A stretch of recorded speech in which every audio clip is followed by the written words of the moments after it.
As is Bronwyn Bishop, and in the other corner, none other than the man who's just here to help, which is why he's in Canberra, trying to write the best gags he can for Anthony Albanese at agricultural events, is none other than the wonderful Stephen Conroy. So, let's get into the visa fight here, where, Bronwyn, it is amazing that the government is on the stickiest of sticky paper here. It is by their own actions. They have not found the way to pivot, like we have talked about in the past week or so, where the Libs have been able to get 100% about vetting. Instead, literally today in question time, it was all, I know you are, but what am I? Look, unfortunately, what is happening here is that Albanese and his ministers, who are under threat, at risk, are prepared to sacrifice Australia's security and proper vetting for votes. And that is despicable, quite frankly.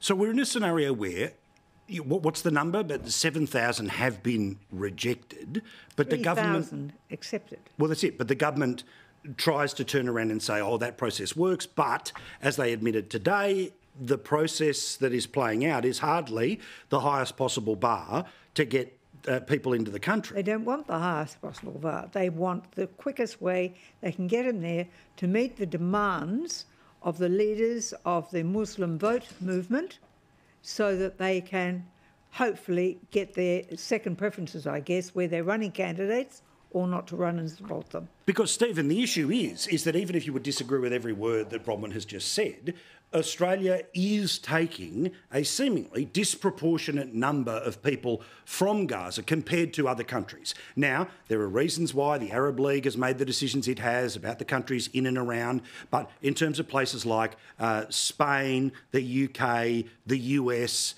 our number is way higher, and it feels like the government is on the stickiest of sticky paper. Why can't they get off it?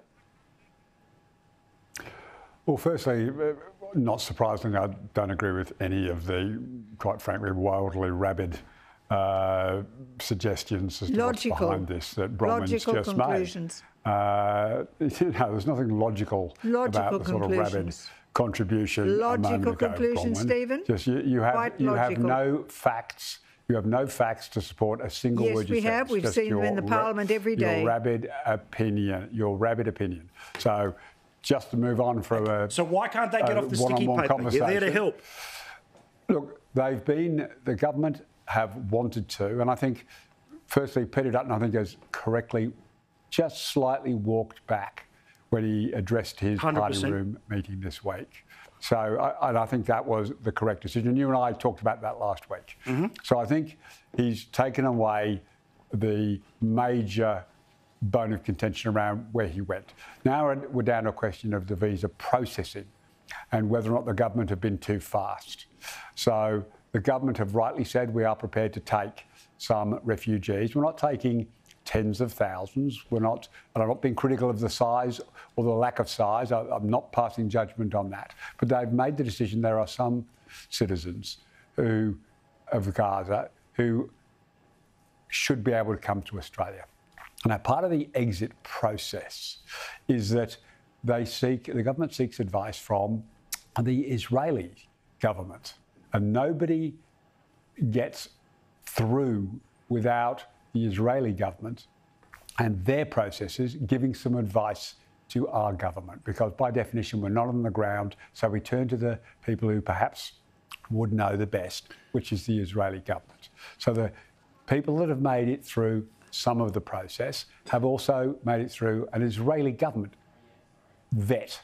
But why can't the government defend itself in the same fashion that you just have? Because, again, it feels like they don't want to say something around this. Well, look, I haven't watched Question Time today. I haven't seen where the debate moved to. But those are just the facts. This idea that's being put forward by the coalition that purely and simply they're just opening the door, letting them all in. Well, firstly, I think the majority haven't even made it into the country. Some have correctly been rejected. And I think that was it 7,000, the number that you said, Paul? Yes. 7,000 have been rejected. So this is not some free-for-all. There is a vetting process. It was admitted today, Paul, that much of it is automated. It's not, Correct. It's not the traditional proper vetting that has gone on historically. And basically they've been given tourist visas. Not to come and look at the Sydney Opera House, unless it was to look at the place where the riots took place. Well, and the government's own admission is because that's a faster process, but that's not... A tourist visa is not... in Australia's interest. Yeah, correct.